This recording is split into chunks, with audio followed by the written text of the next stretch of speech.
귀한 은혜 찬양 감사합니다. 저희 1층 수혜배실 화면 한번 보여주시기 바랍니다. 자, 여러분 오늘도 복된 주일 예배 잘 오셨습니다. 예, 사랑하고 축복합니다. 예, 감사합니다. 여러분 오늘도 하나님께서 우리 가운데 임재하여 주셔서 우리에게 변함없이 말씀하여 주실 것입니다. 나를 향하신 그 하나님의 말씀 앞에 우리가 믿음으로 응답하며 나아갈 때 주님께서 우리의 갈급하고 목마른 심령을 새롭게 하여 주시고 또 놀랍게 변화시켜 주실 줄로 믿습니다. 우리 옆에 있는 분들 바라보시면서 이렇게 한번 인사하겠습니다. 은혜의 자리에 잘 오셨습니다. 자, 오늘은 하나님의 세우심 세 번째 시간 7년을 며칠같이 여겼더라 라는 제목으로 말씀 함께 나누도록 하겠습니다. 우리는 야곱의 이야기를 살펴보고 있습니다. 우리가 지난주 살펴보았던 것처럼 야곱은 아버지를 속여 장자권의 축복을 받게 되지요. 형이 받아야 될 그 장자의 축복을 대신 가로채게 됩니다. 그 대가는 너무나도 혹독했습니다. 그동안 정들었던 고향, 집, 부모로부터 이 야곱은 떠나야만 했다라는 것이죠. 한 번도 가보지 않은 그 미지의 세계, 그 낯선 곳을 홀로 걸어가야 한다라는 그 야곱의 심정, 우리가 지난주에 자세하게 살펴보았는데요. 그 야곱이 이제 이 여정의 길을 통해서 어떻게 하나님을 만나가고 하나님께서 이 야곱을 어떻게 믿음의 사람으로 거룩한 주님의 자녀로 세워가시는지 그 믿음의 여정의 길을 우리가 함께 살펴보고자 합니다. 이 여정의 길을 걸어갈 때 제가 지난 시간에 말씀드렸지만 거기 나오는 인물의 나이 그리고 그것이 그 사람이 있었던 장소 이런 것이 상당히 우리에게 주는 의미가 있는데요. 지난주 창세기 28장에서 눈이 어두웠던 그 이삭의 나이가 제가 몇 살이라고 말씀드렸는데 혹시 기억나시나요? 예. 세 분이 고개를 끄덕끄덕 거리셨고 제가 얼추 보니까 5분이 입으로 뭐라고 하셨는데 예. 123세. 그래서 많은 성경학자들은 이때 이삭의 나이가 120에서 130세 정도 되었을 것이다 라고 이야기를 합니다. 왜 이삭의 나이가 중요하냐면 이 이삭의 나이로부터 지금 집을 떠난 이 야곱의 나이를 우리가 짐작해 볼 수 있기 때문에 그렇습니다. 여러분 야곱이요 몇 세 때 집을 떠나게 되었을까요? 젊은 시절, 청소년 시절, 청년 시절, 그거보다 훨씬 더 나이가 많을 때 이 집을 떠나게 됩니다. 여러분 이삭이 지금 123세라 만약에 가정을 한다라면 이 이삭은 에서와 야곱 쌍둥이 자녀를 60세 때 얻게 됩니다. 자, 그러면 이제 지금 야곱의 나이가 얼추 나오지요? 아닙니까? 예. 123세에서 60을 빼면 되겠죠. 그럼 지금 야곱의 나이가 나옵니다. 야곱의 나이가 몇 세이죠? 63세. 그래서 만약에 많은 성경학자들은 이 집을 떠났던 야곱의 나이가 최소한 60에서 70은 되었을 것이다 라고 이야기를 합니다. 젊은 나이가 아니죠. 나이를 먹고 지금 야곱이 홀로 낯선 길을 걸어가고 있는 과정입니다. 근데 더 큰 문제는 무엇입니까? 지금 이 야곱이 집을 떠나 목적지인 이 하란까지의 거리는 총 900km 정도, 그 당시 도보로 걸어가면 한 달 정도 걸리는 아주 먼 여정이었다는 것이죠. 근데 평지길이 아니라고 그랬어요. 평탄한 길이 아니라고 그랬어요. 광야와 사막을 지나고 낮에는 4, 50도까지 올라가고 저녁에는 10도 이하로 내려가는 큰 일교차 속에 이 광야를 통과해야 되고 높은 산지 지형을 통과해야 되고 강을 넘어야 되는 험난한 여정의 과정이라고 말씀드렸습니다. 그런데 문제는 이 과정을 통해서 갔을 때 과연 하란에 도착할 수 있을까? 그리고 그곳에 도착해서 외삼촌 라반을 만날 수 있을까? 이 모든 것이 다 정해진 것이 없었다라는 것이죠. 만약에 입장 바꿔 여러분들이 야곱의 입장이라면 얼마나 불안하고 초조하고 두려웠겠습니까?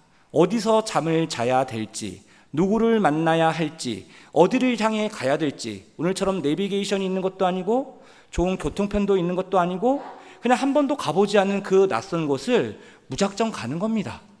그러니까 이 야곱이 참 힘들었겠죠. 그러던 그가 집을 떠나 사흘길이 되었을 때 90km 떨어진 루스라는 한 지역에 그가 탈진하여 피곤하여 지쳐 쓰러져 자게 됩니다. 근데 그때 이 야곱이 누구를 만나게 됩니까? 바로 여호와 하나님을 처음으로 만나게 되지요. 내가 그토록 들었던 그 할아버지 아브라함의 하나님, 아버지 이삭의 하나님 귀로만 들었는데 직접 꿈속에서 이 야곱이 그 하나님을 보게 된 겁니다. 그리고 하나님께서 자기 자신을 소개하면서 야곱에게 말씀하시죠. 내가 이 언약을 너를 통해서 이룰 것이다. 내가 너와 함께 할 것이다. 내가 너를 이끌 것이다. 다시 돌아오게 할 것이다. 너에게 허락한 것을 다 이룰 때까지 결코 너를 떠나지 않을 것이다. 야곱은 힘이 되었습니다. 위로가 되었습니다. 이 황량한 들판, 이 밤중에 나 혼자 있는 것이 아니었구나. 하나님이 나와 함께 하셨구나. 그것을 그가 깨닫고 잠에서 깨어 일어나 그곳 지명을 뭐라고 부릅니까? 하나님이 나와 함께 하셨다. 하나님이 거주하시는 집이었다. 하나님의 집, 즉 베델이라고 이름을 짓게 되지요. 이렇게 야곱은 그 하나님을 경험하게 됩니다. 이 루스라는 이 지역 자체가 기울다, 벗어나다라는 그런 뜻이 있다고 했죠. 거짓과 탐욕으로 가득했던 이 야곱, 믿음의 길에서 한참 벗어나 있었던 이 야곱을 하나님께서 이 루스라는 지역에 오게 하셔서 그곳에서 베델의 하나님을 만나게 하셨고, 다시금 벗어났던 믿음의 길에서 다시 돌아올 수 있도록 하나님이 그 모든 과정을 일일이 하나하나 인도하셨다는 겁니다. 이제 야곱은 이 베델에서 하나님을 만나고 목적지인 하란을 향하여 나아가게 됩니다. 자, 여러분 보십시오. 야곱이 집에서 떠나 목적지 하란까지는 900km입니다. 한 달의 여정입니다. 근데 지금 현재 야곱은 어디까지 와 있어요? 900km 여정 중에 90km 정도 온 겁니다. 이제 10분의 1 온 거예요. 10분의 9가 남았습니다. 지금까지 걸어온 길보다 앞으로 걸어가야 할 길이 더 험난하고 더 시간도 많이 남아 있습니다. 그러면 당연히 더 힘들 법한데, 마음도 무겁고 발걸음도 무거워질 법한데, 오늘 우리가 읽었던 창세기 29장 1절에 보면 전혀 달라진 야곱의 모습을 우리는 발견할 수 있습니다. 자, 우리 창세기 29장 1절 말씀 같이 함께 읽어보도록 하겠습니다. 야곱이 길을 떠나 동방 사람의 땅에 이르러. 자, 여러분 여기 보면 야곱이 길을 떠나. 자, 길을 떠나라는 이 히브리어 원문에 보면 이게 무슨 뜻이냐면 발을 들어 올리다, 발걸음을 가볍게 하다라는 뜻입니다. 다시 말하면 지금 이제 베델에서 이 야곱이 하란을 향하여 출발하잖아요. 근데 그 출발하는 야곱의 발걸음이 무거웠다라는 거예요? 가벼웠다라는 거예요? 가벼웠다라는 거예요. 여전히 눈에 보이는 가야 할 현실은 멀고도 험난합니다. 여전히 내 앞에 주어져 있는 그 문제, 상황은 변한 게 없어요. 그런데 지금 이 야곱의 발걸음이 가볍다라는 거예요. 마음이 가볍다라는 거예요. 어떻게 이런 일이 일어날 수가 있죠? 그 전에 이 베델에서 야곱이 누구를 만났어요? 하나님을 만난 거예요. 여러분, 하나님을 진짜 만나게 되잖아요. 하나님의 은혜를 경험하게 되잖아요. 그 하나님의 사랑을 경험하게 되잖아요. 우리의 인생에 무거워진 모든 마음의 짐들이 가벼워지게 되는 겁니다. 여러분 믿으십니까? 왜 그래요? 주님께서 말씀하셨잖아요. 수고하고 무거운 짐진 자들아 다 내게로 오라. 내가 너희를 쉬게 하리라. 우리는 누구나 다 인생의 크고 작은 짐들을 짊어지고 나아가는 영적인 순례자들입니다. 근데 이것을 나 혼자 짊어지고 걸어가 봅시다. 얼마나 힘이 들겠습니까? 얼마나 괴롭겠습니까? 얼마나 고통스럽겠습니까? 그런데 이 야곱이 그 베델에서 자기가 짊어졌던 그 무거운 짐들을 하나님께 내어 맡기자 마음이 가벼워진 거예요. 마음이 평안해진 거예요. 창세기 28장에서 베델의 하나님을 만났던 이 야곱, 창세기 29장 1절에서 바로 성경은 이렇게 얘기합니다.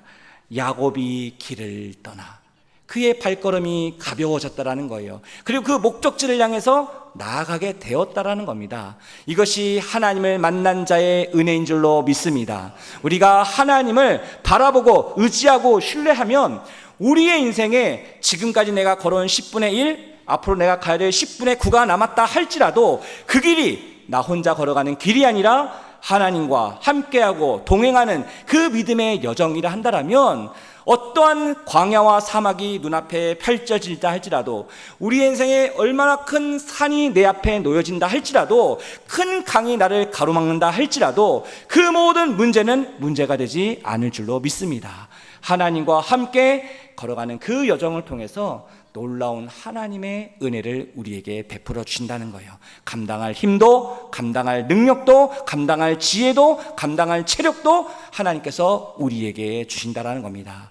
바라기는 임마누엘, 우리와 함께 하시는 그 하나님이 저와 여러분들의 하나님이 되어 주신 줄로 믿습니다. 그 하나님 내 인생의 주인 되어 주실 줄로 믿습니다. 그 하나님이 나의 왕이 되셔서 나를 통치하시고 다스리시고 가장 선한 길로 모든 것을 합력하여 선을 이루게 하실 줄로 믿습니다. 지금 야곱이 이 베델에서 나의 하나님을 인격적으로 만난 거예요. 하나님이 주신 그 약속의 말씀을 붙잡은 거예요. 그래서 그 하나님과 함께 이 믿음의 행군을 걸어가게 된 겁니다.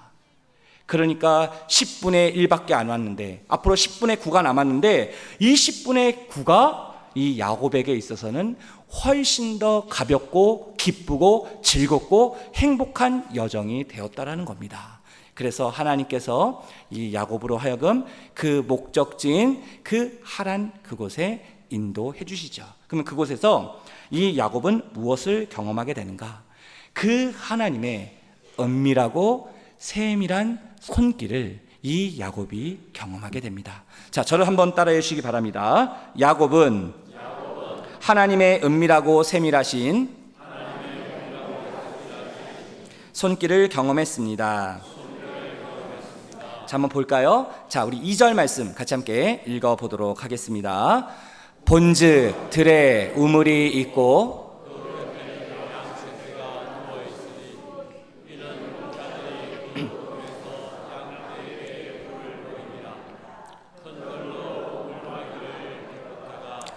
자, 여러분, 창세기에 특별히 이 야곱의 믿음의 여정에서 우리가 주목해야 될 중요한 단어가 있습니다. 제가 지난 시간에도 말씀드렸는데요, 여기 2절에도 제일 먼저 나오는 단어가 있습니다. 그게 뭐죠?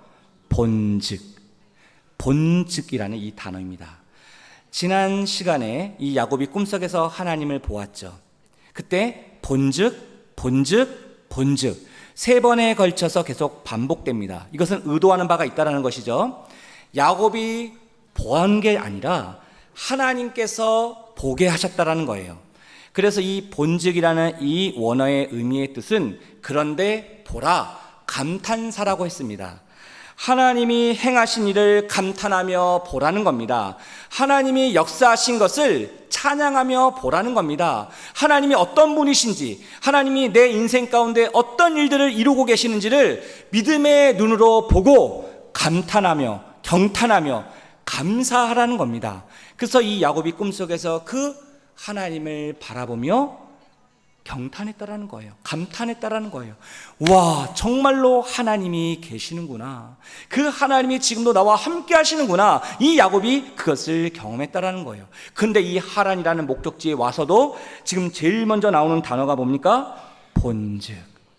하나님께서 이 야곱으로 하여금 보게 하셨다라는 거예요. 무엇을 보게 했다라는 거예요? 세 가지를 보게 하셨습니다. 첫 번째, 그곳에 우물인 들에 우물이 있는 것을 보게 하십니다. 그리고 그 우물 곁에 양떼들이 있는 것을 보게 하십니다. 그리고 그 양떼를 치는 목자들을 보게 하십니다. 여러분 생각해 보십시오. 한 달이라는 그 멀고 험난한 여정의 길을 걸어왔어요. 얼마나 육체적으로 피곤하겠습니까? 내가 어디까지 가야 되는 거야? 내 최종 목적지는 하란이 도대체 어디인 거야? 이 야곱은 알지 못하는 그런 상황 속에서 그 하나님을 바라보고 한 걸음 한 걸음 간 겁니다. 근데 뭐가 보인 거예요? 우물이 보인 거예요. 여러분, 우물이 있다는 건 어떤 의미입니까? 우물이 있다는 것은 그 주변에 사람이 있다는 겁니다. 마을이 있다는 겁니다. 이 당시 고대 근동 지역에서는 우물을 중심으로 마을이, 부족이 발달되어 있었기 때문입니다. 그 우물을 보는 순간 야곱의 마음에 어떤 생각이 들었을까요? 와, 드디어 하나님이 내게 허락하신 이 목적지가 이제 곧 가까이 왔구나를 직감할 수 있었다라는 거예요. 그래서 그 우물을 보면서 이 야곱은 하나님께 감탄했을 겁니다. 하나님, 드디어 멀고 먼 이 여정을 통해서 내가 이 우물을 보게 하신 그 하나님 감사합니다. 그 양떼를 이끌고 있던 목자들을 보게 하신 거 감사합니다. 이렇게 야곱은 하나님 앞에 감탄하며 경탄하며 감사했다라는 것이죠. 이것을 성경이 이야기하고 있는 겁니다. 여기에서 이 야곱이 그곳에 있었던 목자들과 대화를 나눕니다. 이야기를 하다가 어떤 정보를 알게 되는가? 야곱이 만나야 될 그 사람, 자기 외삼촌 라반의 존재를 확인하게 됩니다. 그리고 그 목자들에게 묻지요. 그 라반이란 분이 평안하십니까? 네, 평안합니다. 건강하게 잘 지내고 있습니다. 이렇게 지금 야곱과 목자들이 서로 대화를 나누고 있습니다. 대화를 나누고 있는 그 도중에 하나님께서 또 이 목자들을 통해서 새로운 인물을, 야곱의 인생에 있어서 너무나도 중요한 한 사람을 보게 하십니다. 자, 우리 한번 볼까요? 자, 우리 6절 말씀 같이 함께 읽어보도록 하겠습니다. 야곱이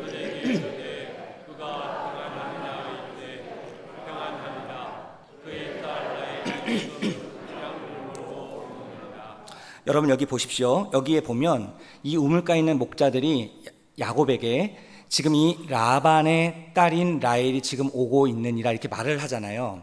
얼핏 보면 이 목자들이 야곱에게 이 라헬의 존재를 정보를 준 것처럼 보입니다. 근데 우리말 성경에는 지금 이 6절에 생략되어 있는데 히브리어 원문 성경에 빠진 단어가 하나 있습니다. 자, 여기에 보면 그가 평안하냐 물었죠. 이르되 평안하니라 목자들이 대답했습니다. 그 다음 그의 딸 라헬이 이렇게 나오는데 평안하니라 그의 딸 라헬이 이 사이에 생략된 한 단어가 있습니다. 우리가 아까 읽었던 2절 말씀에 제일 먼저 나왔던 단어, 하나님의 행하심, 하나님의 일하심, 하나님의 역사하심을 강조하는 단어, 하나님의 주권을 강조하는 단어, 그 단어가 뭐라고 했습니까? 본즉. 바로 이 본즉이라는 말이 우리말 성경에는 빠져 있어요. 히브리어 성경에는 이 말이 들어 있습니다. 그것이 우리에게 의미하는 것이 무엇입니까? 이 야곱에게 우물을 보여주시고 양떼와 목자를 보여주신 그 하나님이 이제 누구를 보여주시는 거예요? 이 야곱의 가장 사랑했던 아내가 될 사람, 그 라헬을 하나님이 보여주셨다는 거예요. 이 야곱의 모든 인생의 주권과 통치와 섭리와 계획, 이 모든 것을 지금 누가 인도하고 계신다는 거예요? 여호와 하나님께서. 여호와 하나님께서 그것을 보게 하셨다라는 것이죠. 사랑하는 성도 여러분, 우리의 인생 가운데도 이 보이지 않는 하나님의 전능하신 손길이, 그 평강의 손길이, 그 은혜의 손길이 지금도 우리와 함께하고 계시는 줄로 믿습니다. 그 하나님을 바라보고 그 하나님을 신뢰하는 우리의 인생의 삶을 통해서 하나님은 지금도 은밀하게, 세밀하게, 치밀하게 그 하나님의 계획을 이루어 가시는 줄로 믿습니다. 우리의 육체의 눈으로는 보이지 않아요. 눈으로 보이지도 않고 손으로 잡혀지지도 않아요. 하지만 우리는 알아요. 우리는 느껴요. 우리는 믿을 수 있어요. 눈에 보이지 않는 그 영이신 하나님께서 지금도 변함없이 우리와 함께 하시고 이 예배의 자리 가운데 우리와 동행하고 계심을 믿습니다. 그 하나님을 바라보고 그 하나님을 경배하고 그 하나님을 찬양하며 나아갈 때에 하나님은 지금도 우리를 위하여, 우리의 가정을 위하여, 우리의 공동체를 위하여 하나님의 놀라운 일들을 이루어가고 계시는 줄로 믿습니다. 그리고 하나님의 때가 되면, 여러분 물은 몇 도가 되면 보글보글 이렇게 끓게 됩니까? 변화가 일어납니까? 100도가 돼야 변화가 일어납니다. 그 전까지는 변화가 일어나지 않아요. 우리의 인생의 삶에도 하나님께서 믿음의 1도씩 우리를 덮여주십니다. 올라갑니다. 하지만 우리가 때로는 지칠 수 있어요. 도대체 언제 변화가 일어나는 거야? 도대체 언제 이런 일들이 일어나는 거야? 하지만 하나님의 때가 되면, 하나님의 정확한 하나님의 시간표 속에 하나님의 타이밍이 이루어지게 되면 우리가 생각했던, 우리가 계획했던 그 이상의 놀라운 하나님의 역사하심을 우리의 인생의 삶 가운데 나타내 주실 줄로 믿습니다. 그 하나님을 바라보며 의지하며 신뢰하며 나아가는 저와 여러분 될 수 있게 되기를 주님의 이름으로 축복합니다. 우리 옆에 있는 분들 바라보시면서 이렇게 한번 축복합시다. 하나님은 지금도 우리와 함께 하십니다. 바로 신앙이라는 것, 믿음이라는 것은 그 임마누엘의 하나님을 바라보는 것입니다. 항상 바라보는 것입니다. 자, 이제 여러분, 야곱이 드디어 누구를 만나게 됩니까? 라헬을 만나게 됩니다. 근데 여러분, 이 야곱과 라헬이 만난 장소가 어디예요? 우물가입니다. 여러분, 성경에 보면요, 이 우물가에서 놀라운 사랑의 스토리, 러브 스토리, 그 축복의 만남들이 이루어지게 됩니다. 여러분, 아브라함이 자기 아들 이삭의 배필을 찾기 위해서 자기 엘리에셀 종을 보내지요. 그때 이 아브라함의 종인 엘리에셀이 이 리브가를, 이 이삭의 아내가 될 이 리브가를 어디서 만나게 됩니까? 우물가에서 만나게 됩니다. 여러분, 모세의 아내 십보라 어디서 만나게 되는지 아십니까? 우물가에서 만나. 그럼 제가 이 얘기를 안 했겠지요. 우물가에서 만나게 됩니다. 여러분, 예수님께서요, 사마리아 수가성의 그 여인을 어디서 만나셨습니까? 우물가에서. 우물가에서. 영원히 목마르지 않는 영생의 샘물을 그 수가성 여인에게 예수님께서 주시죠. 바로 우물가에서 그런 역사적인 만남이 이루어지게 됩니다. 여러분, 이 놀라운 하나님의 계획하심을 보십시오. 이 야곱이 이 라헬을 어디서 만나요? 우물가에서 만나요. 우물가. 이 야곱이 너무너무 감격해서 라헬 앞에 가서 펑펑 웁니다. 대성통곡을 합니다. 왜 울었을까? 그런데 보라, 하나님께서 이 야곱을 통하여 지금까지 이 인생의 여정에 인도하신 그 하나님의 은혜를 생각해 보니까 너무나도 감격스러운 거예요. 너무나도 감사한 거예요. 그래서 난생 처음 보는 그 여인 앞에서 체면불구하고 펑펑 야곱이 웁니다. 그리고 내가 누구인지를 이 라헬에게 이야기를 하죠. 내가 리브가의 둘째 아들입니다. 이렇게 자기를 소개해요. 라헬은 깜짝 놀랐을 겁니다. 그래서 이 소식을 자기 아버지 라반에게 이야기를 하죠. 라반이 이 얘기를 듣고 깜짝 놀랍니다. 아니, 뭐라고? 내 동생, 그러니까 자기 조카가 지금 온 거잖아요. 한 번도 보지 못했던 그 조카가 온 겁니다. 라반은 막 달려갑니다. 흥분해서 달려갑니다. 그를 안고 입 맞추고 포옹하고 자기 집으로 데려옵니다. 극진히 대접을 하죠. 환영을 합니다.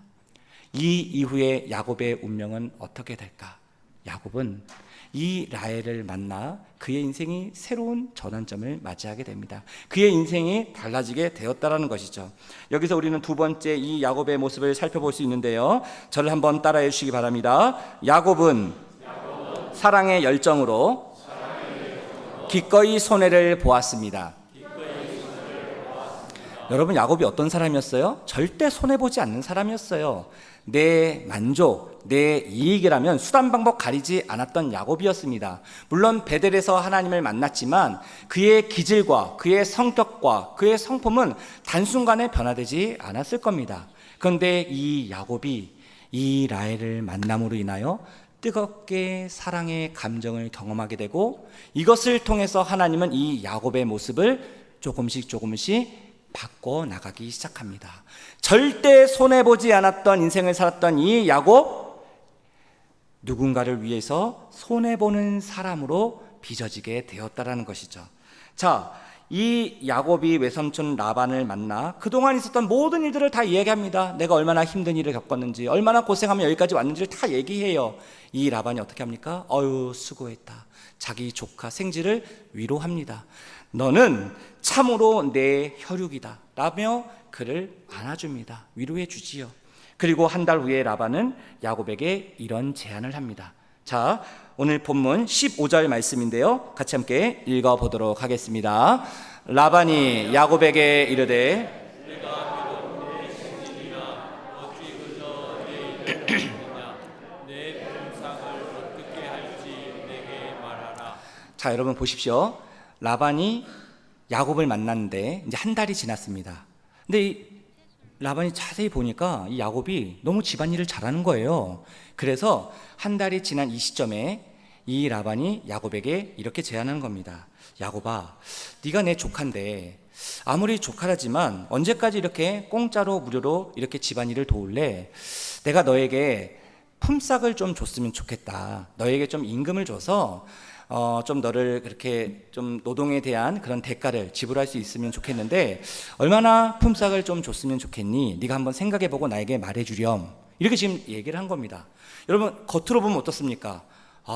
이 외삼촌 라반 상당히 인심 많은 아주 호한, 아주 따뜻한 그런 사람처럼 보이지 않습니까? 하지만 여러분, 라반은 그런 사람이 아닙니다. 라반은 잔꾀와 욕심이 많은 자기 중심적인 사람입니다. 여러분, 누군가 오버랩되는 사람 있지 않습니까? 누가 그랬죠? 야곱이 그랬잖아요. 야곱이 이제 임자를 만난 겁니다. 제대로 된 인생 교훈을 얻을 그런 사람을 만난 거예요. 나중에 살펴보겠지만 이 라반과 야곱 사이에 치열한 암투와 경쟁과 치열함이 계속 싸움이 일어나게 됩니다. 뭐 때문에요? 물질 때문에, 소유 때문에 그런 일들을 벌이게 되지요.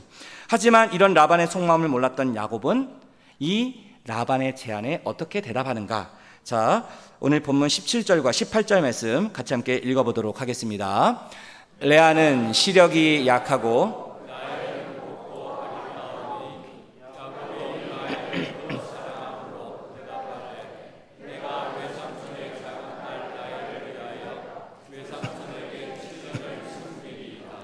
여기서 야곱이 뭐라고 얘기합니까? 라헬을 더 사랑함으로. 근데 그 사랑했던 그 이유를 17절에 보면 이렇게 재밌게 설명하고 있어요. 17절에 보면 레아는 시력이 약하고 라헬은 곱고 아리따웠다. 근데 여기 보면 시력이 약하다. 이것을 세번역 성경에는 뭐라고 번역했냐면 그 눈길이 부드러웠다. 여러분, 눈길이 부드러우면 눈이 예뻤다는 거예요? 안 예뻤다는 거예요? 눈이 예뻤다는 거예요. 근데 문제는 뭐예요? 눈만 예뻤어요.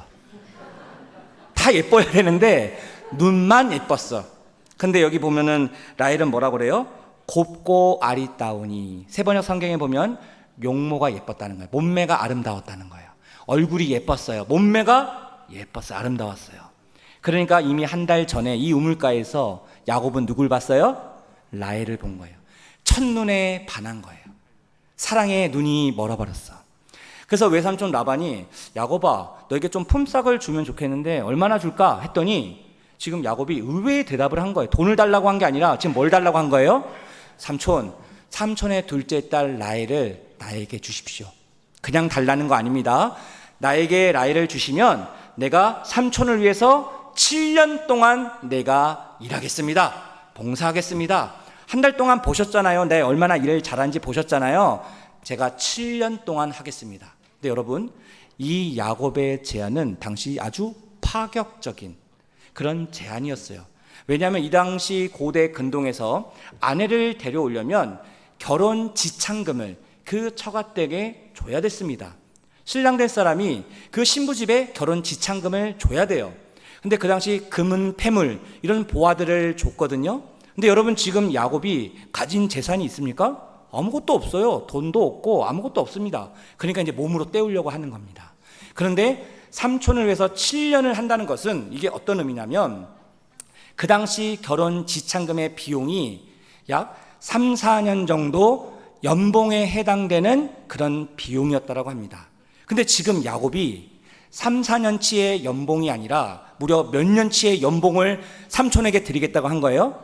7년. 몇 배입니까? 더블. 2배.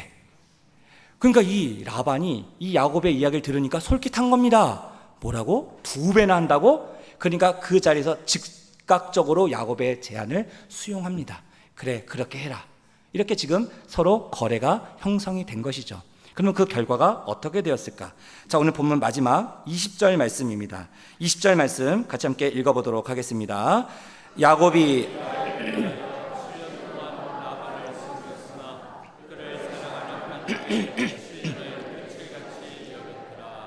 야곱은 약속한 대로 7년 동안 외삼촌 라반을 위해서 섬깁니다. 열심히 최선을 다해서 봉사합니다. 그런데 여기 보면은 이런 표현이 있어요. 그를 사랑하는 까닭에 야곱이 라헬을 너무너무 사랑했던 거예요. 그 사랑했기 때문에 7년을 며칠같이 여겼더라. 여러분, 이 말이 이해가 되십니까? 7년이라는 세월이면 엄청난 긴 세월 아닙니까? 다른 사람의 눈에 볼 때는 엄청 긴 시간이죠. 그런데 이 야곱의 시선에서 봤을 때 이 7년은 너무나도 짧은 시간인 거예요. 여러분, 좋아하는 사람들, 사랑하는 사람들과 차를 마시거나 밥을 먹거나 함께 있다 보면 그냥 1시간 후딱 가버리죠. 만약에 1시간이 후딱 가지 않는다, 좋아하지 않는 겁니다. 사랑하지 않는 겁니다. 그 자리가 불편한 거예요. 아유, 자꾸 시계 보고 도대체 이 시간 언제 가는 거야. 시간이 너무너무 안 가요. 그러면 그것은 지금 나랑 뭔가 맞지 않는 거예요. 불편한 거예요. 근데 내가 뭔가를 하는데 시간이 금방 지나가요. 우리가 예배를 드리는데 시간이 금방 지나가. 말씀을 읽는데, 기도를 하는데 시간이 금방 지나가. 어떤 분은 기도를 하는데 기도 1분 하고 난다 시계를 또 봐요. 1분밖에 안 지났구나. 또 한참 하다가 또 보면 얼마 안 지나. 그러니까 우리가 뭔가를 할 때에 진짜 내가 뭔가를 사랑하고 좋아하는 일들을 하고 사람을 만나게 되면 시간이 그렇게 빨리 지나가는 경험을 우리는 하게 된다는 거예요. 지금 야곱이 7년이란 긴 세월이 며칠처럼 그냥 훅 지나가게 된 거예요. 그 이유가 뭐예요? 라헬을 사랑했기 때문이에요. 사랑에 눈이 멀게 되면 이런 놀라운 일들이 일어나게 된다는 겁니다. 여러분 보십시오.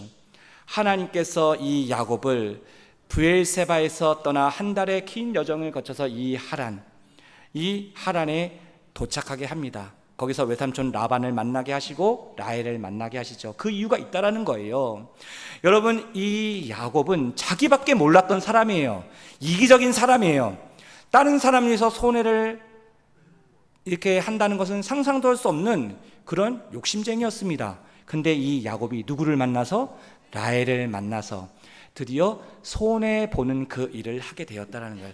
나 중심적인 그런 사람에서 다른 사람을 위한 그런 사람으로 조금씩 달라지게 되었다는 거예요. 이렇게 하나님께서 이 야곱을 그의 기질과 그의 성격과 그의 습관을 바꿔나가기 시작했다는 것이죠.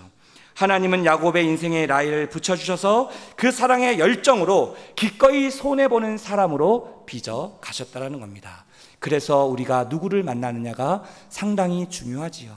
하나님께서 우리의 인생에 붙여주시는 사람들이 있다는 거예요. 내 사랑하는 가족, 친구, 이웃, 내 주변에 있는 성도들, 하나님께서 우리에게 붙여주신 그 사람들을 통해서 그 하나님을 향한 우리의 믿음, 우리의 신앙, 우리의 사랑, 우리의 모든 것을 한 단계 더 업그레이드하고 한 단계 더 성숙하며 나아갈 수 있도록 하나님께서 그렇게 인도하신다는 겁니다. 여러분, 옆에 있는 분들 한번 바라보시기 바랍니다. 옆에 있는 분 바라보시면서 이렇게 한번 축복해 주세요. 당신과 함께함이 내게 큰 기쁨입니다. 한 번 더 이렇게 축복해 주십시오. 당신은 하나님이 내게 주신 천사입니다. 여러분, 지금 저와 여러분들이 이 자리에 있는 거 우연 아닙니다. 야곱이 지금 이 하란에서 우물을 보고 목자들을 보고 라헬을 보고 라반을 만난 거 우연 아닙니다. 하나님의 큰 섭리와 계획 속에 그 은밀하고 세심한 그 보이지 않는 하나님의 손길이 지금까지 야곱의 인생의 삶을 인도하신 겁니다. 마찬가지로 우리의 과거와 현재와 미래를 우리 하나님은 다 알고 계세요. 우리의 미래의 삶을 우리는 모르죠. 하지만 하나님은 알고 계십니다. 그래서 우리가 그 하나님께 내 인생의 삶을 맡겨드릴 때에 하나님께서는 우리의 인생의 삶을 선하게 인도해 가신다라는 거예요. 그 믿음의 눈으로 그 주님을 바라보며 의지하며 신뢰하며 나아갈 때 그 놀라우신 하나님의 은혜와 평강과 기쁨이 우리의 심령 가운데, 우리의 가정 가운데, 우리 공동체 가운데 임하게 될 줄로 믿습니다. 우리 옆에 있는 분들 바라보시면서 이렇게 한번 마지막으로 축복합시다. 하나님의 손길이 지금도 우리와 함께 하십니다. 자, 기도하겠습니다. 하나님 아버지, 감사합니다.